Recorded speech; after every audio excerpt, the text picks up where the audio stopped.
तीन आंखों वाला कौवा और सच बोलने की सजा। बहुत समय पहले की बात है। हिमालय की तराइयों में बसा सत्यवन नाम का एक घना और विशाल वन था। इस वन की विशेषता यह थी कि यहाँ के पशु पक्षी केवल अपनी शक्ति या चालाकी के लिए ही नहीं, बल्कि बुद्धि और नीति के लिए भी प्रसिद्ध थे। कहा जाता था कि इस वन में हर प्राणी किसी न किसी शिक्षा का उदाहरण है। इसी सत्यवन में एक अनोखा कौवा रहता था, जिसका नाम था त्रिनेत्र। त्रिनेत्र साधारण कौवा नहीं था, उसके माथे पर तीसरी आंख थी।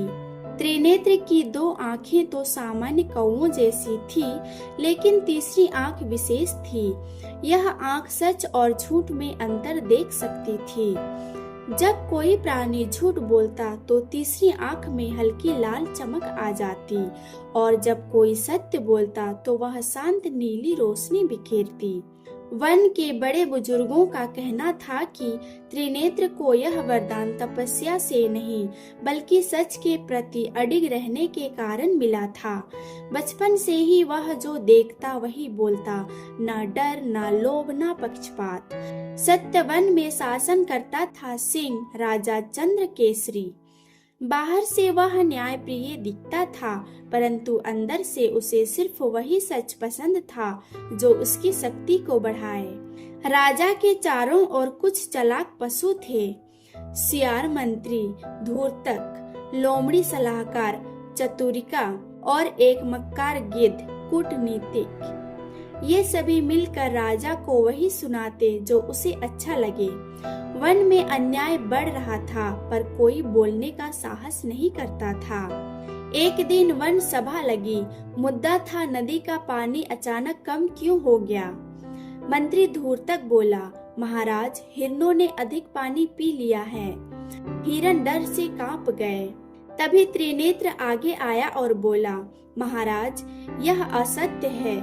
नदी का पानी इसलिए कम हुआ है क्योंकि मंत्री धूर्तक ने अपने मित्र मगरमच्छों से बांध बनवा दिया है।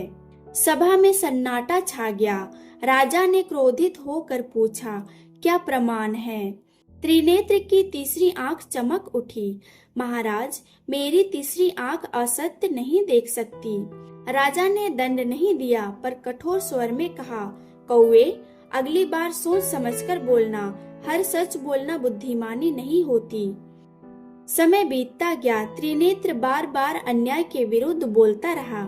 उसने बताया कि लोमड़ी चतुरिका अनाज छिपा रही है, गिद्ध कूटनीतिक झूठी खबरें फैला रहा है, मंत्री राजा को भ्रम में रख रहे हैं। हर बार उसकी तीसरी आंख सच उजागर कर देती, पर वन के शक्तिशाली प्राणी उससे घृणा करने लगे। वे कहते, यह कौवा हमारे रहस्य उजागर करता है, यह शांत भंग करता है, यह राजा के विरुद्ध जाता है। धीरे धीरे सच बोलना अपराध बन गया। एक रात मंत्री धूर्तक ने सभा बुलाई। जब तक यह तीन आंखों वाला कौवा है, हमारा राज सुरक्षित नहीं है। लोमड़ी बोली, सच को झूठ कहो और झूठ को सच, यही नीति है। उन्होंने योजना बनाई। अगली सभा में राजा से कहा गया, महाराज, त्रिनेत्र वन में भय फैला रहा है। वह झूठे आरोप लगाकर प्राणियों को भड़का रहा है। राजा, जो पहले से ही सच्चाई से डरने लगा था, बोला, उसे बुलाया जाए। सभा में त्रिनेत्र आया।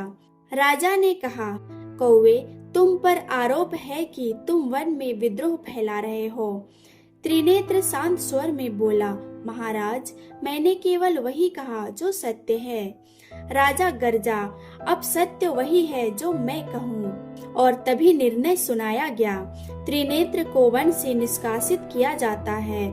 उसकी तीसरी आंख पर पट्टी बांध दी जाए, ताकि वह असुविधाजनक सत्य न देख सके। यह सच बोलने की सजा थी। त्रिनेत्र घायल मन से वन छोड़कर चला गया। पहाड़ों के पार एक निर्जन क्षेत्र में उसने शरण ली। वहां वह सोचता रहा, क्या सच बोलना व्यर्थ है? क्या सत्य केवल कमजोरों का बोझ है? लेकिन उसकी तीसरी आंख भीतर ही भीतर जलती रही। इधर सत्यवन में हालात बिगड़ने लगे। नदी सूख गई, अनाज खत्म हो गया, आपसी विश्वास टूट गया। राजा को कोई सत्य बताने वाला नहीं था। एक दिन भयंकर अकाल पड़ा। तब राजा को त्रिनेत्र की याद आई। काश वह कौवा यहाँ होता। राजा स्वयं त्रिनेत्र को खोजने गया। उसके चरणों में गिरकर बोला, मैंने सच को दंड दिया, अब झूठ ने मुझे दंड दिया है, कृपया लौट चलो।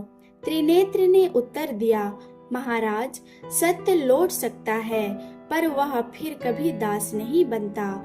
उसने पट्टी हटाई। तीसरी आंख पहले से अधिक उज्जवल थी। त्रिनेत्र लौटा, पर कुछ शर्त पर।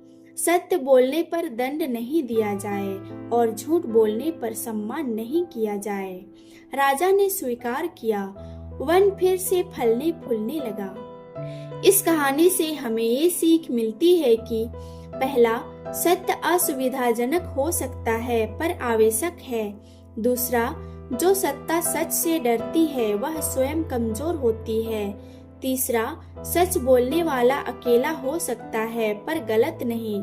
चौथा, सत्य को दबाने की कीमत अंततः सभी को चुकानी पड़ती है।